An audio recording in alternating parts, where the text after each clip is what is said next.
যুক্তরাষ্ট্র ও ইরানের মধ্যে আলোচনা কার্যত স্থবির হয়ে পড়েছে। ভেস্তে গেছে দ্বিতীয় দফার আলোচনার সম্ভাবনাও।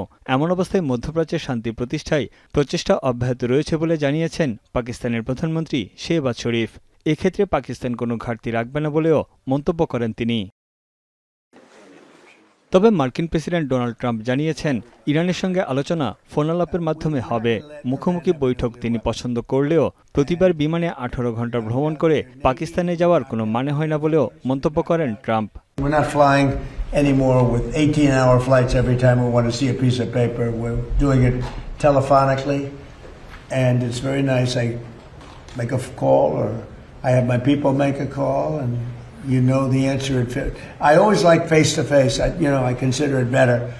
হোয়াইট হাউস জানিয়েছে, যখন যুক্তরাষ্ট্রের জাতীয় নিরাপত্তা প্রাধান্য পাবে কেবল তখনই ইরানের সঙ্গে চুক্তি করবেন ট্রাম্প। মার্কিন প্রেসিডেন্টের দাবি, তেহরানকে পরমাণু অস্ত্র তৈরি পরিকল্পনা ত্যাগ করে আত্মসমর্পণ করতে হবে।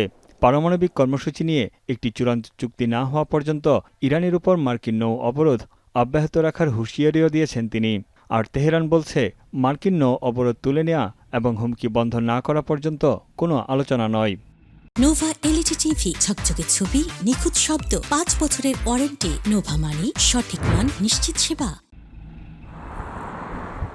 এমন অবস্থায় ইরানের সমৃদ্ধ ইউরেনিয়ামের মজুত নিয়ে বিরোধ নিষ্পত্তিতে যুক্তরাষ্ট্রকে সহায়তা করার প্রস্তাব দিয়েছে রাশিয়া।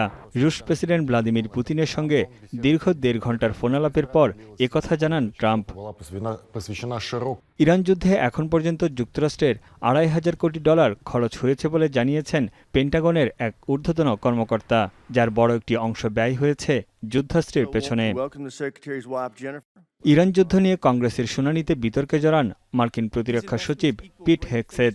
ডেমোক্র্যাট আইন প্রণেতা ট্রাম্প প্রশাসনের মিথ্যাচার এবং যুদ্ধ কৌশলকে চরম অযোগ্য বলে সমালোচনা করলে ক্ষোভ জানান তিনি।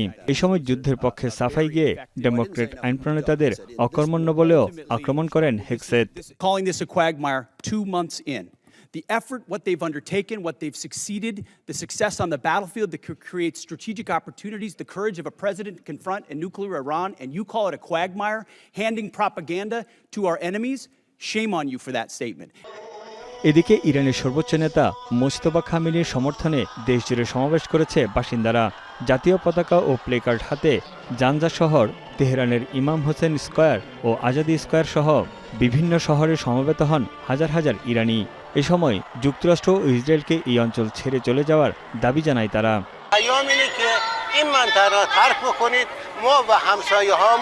هم امنیت رو هم توسعه و پیشرفت پایدار رو توی این منطقه برقرار می‌کنه. به نظر 30 میلیونی که حالا رقمش هست واقعا درسته. چون با توجه به این جمعیتی که حالا میان بیرون 100% این رقم میتونه خیلی درست باشه.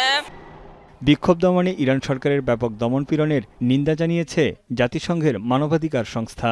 মৃত্যুদণ্ড, গণগ্রেপ্তার, সম্পদ বাজেয়াপ্ত এবং দীর্ঘদিন ধরে ইন্টারনেট সেবা বন্ধ রেখে ইরানি জনগণের অধিকার হরণ করছে বলেও মন্তব্য করে সংস্থাটি। তানভীর জনি, এখন বিশ্ব।